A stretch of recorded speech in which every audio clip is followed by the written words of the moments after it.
시청자 여러분 안녕하셨습니까? 주님과 함께 5분 묵상의 시간을 갖겠습니다. 오늘은 잠언 12장 말씀을 묵상합니다. 본장에서도 인간의 언어 생활에 초점을 맞춰져 있는데 11장에서 공동체 내에서의 지혜로운 삶에 관해 구체적으로 언급했던 기자는 이제 의인과 악인의 특성과 그들의 대조적인 결말이라고 하는 일반적인 주제로 다시 돌아온 것입니다.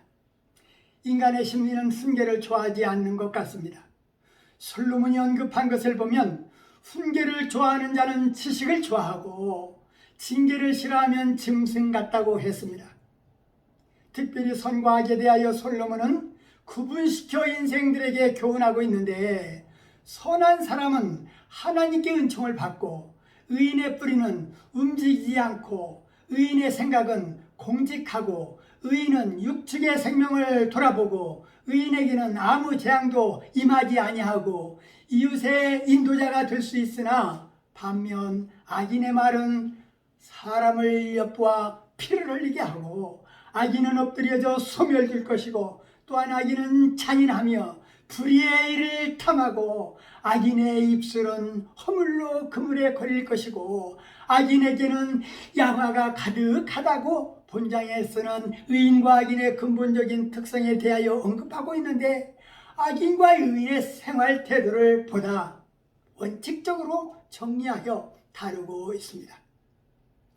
그 중에서 1절에서 12절까지는 훈계에 대한 악인과 의인의 태도, 선을 도모하는 의인과 악을 도모하는 악인의 비교와 자비한 자와 마음이 패련한 자의 비교, 성실한 의인과 방탕한 자의 비교를 통해서 그들 사이에 근본적인 특성을 밝히고 있으며, 13절에서 28절에는 진실한 말과 거짓된 말을 대조시켜서 항상 진실된 말로 자신의 언어 생활을 복되게 하라고 그렇게 교훈하고 있습니다. 이는 잠언 10장에서 언급된 지혜로운 자의 언어 생활보다 그 결과적 측면에 강조점을 두어 설명하고 있다는 사실입니다. 즉, 본문은 언어 생활이 인생에 지대한 영향을 끼치고 생사의 문제까지도 결정한다고 규정하고 있는데, 특히 여기서는 의로운 말이 환난 중에 보호를, 그리고 평화와 기쁨과 영화의 생명을 가져준다고 역설하면서 지혜로운 언어 생활을 촉구하고 있습니다. 본문을 묵상하면서 우리 믿음의 성도들은 언어 생활을 어떻게 하는지, 함부로 던지는 말로 상대방의 가슴에 아픔을 던져주고 있지는 않는지 뒤돌아보는 시간이었으면 좋겠습니다. 본문 말씀에서 우리 믿음의 성도들은 눈과 가슴으로 읽어야 할 말씀은, 어진 여인은 그 지아비의 면류관이나 욕을 끼치는 여인은 그 지아비의 뼈가 썩음 같게 하고, 사람은 그 지혜대로 칭찬을 받겠지만 마음이 패련한 자는 멸시를 받는다고 언급하는데, 어진 여인으로서 인해서 그 남편이 자부심을 느끼게 되고 존귀를 얻는다라는 뜻인데, 도덕적으로 성숙하지 못한 여인은 그 남편에게 근심과 고통을 준다라는 것입니다. 가정에서 아내 역할은 마치 대들보와 같고, 어진 여인이라면 사랑과 행복을 심는 정은사와 같다 할 것입니다. 미련한 자는 분노를 당장 나타내어도 슬기로운 자는 수욕을 참는 자이고, 말은 그 사람의 생각과 인격을 그대로 반영한다는 점에서 아무리 그 중요성이 강조되어도 지나치지 않다고 언급하고 있습니다.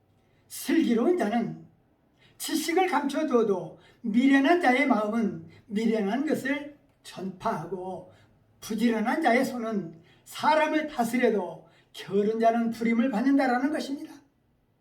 의로운 길에는 생명이 있고 그 길은 사망이 없다고 언급하면서, 솔로몬은 여호와 앞에 반듯하게 살았고 그에 따라 장수와 부귀를 누리면서 살았는데, 그의 삶 속에서 지혜가 얼마나 귀하다는 것을 후세에 알려주신 것이 얼마나 감사한지, 그것이 하나님의 은혜임을 우리 성도들은 잊지 않도록 해야 할 것입니다. 말씀을 상고하며 기도하며 묵상의 시간을 마치겠습니다. 좋으신 하나님 아버지, 잠언 12장 말씀을 묵상하면서 훈계를 좋아하는 자는 지식을 좋아하나 징계를 싫어하는 자는 짐승과 같다고 했습니다. 미련한 자는 자기 행위를 바른 줄로 여기나 지혜로운 자는 권고를 듣는다고 했습니다. 우리 니느웨 성도들의 삶 속에서 지혜가 부족하여 깨닫지 못하는 자들이 없게 하여 주시옵시고, 우리 주님이 싫어하는 것들을 내려놓고 버리게 하여 주옵소서. 여호와의 분노의 날에 능히 건지지 못할 것들을 참하지 않게 하여 주시옵시고, 우리의 입술을 조심하게 하셔서 우리가 한 말로 심판을 받지 않게 하여 주옵소서. 예수님 이름으로 간절히 기도하옵나이다. 아멘.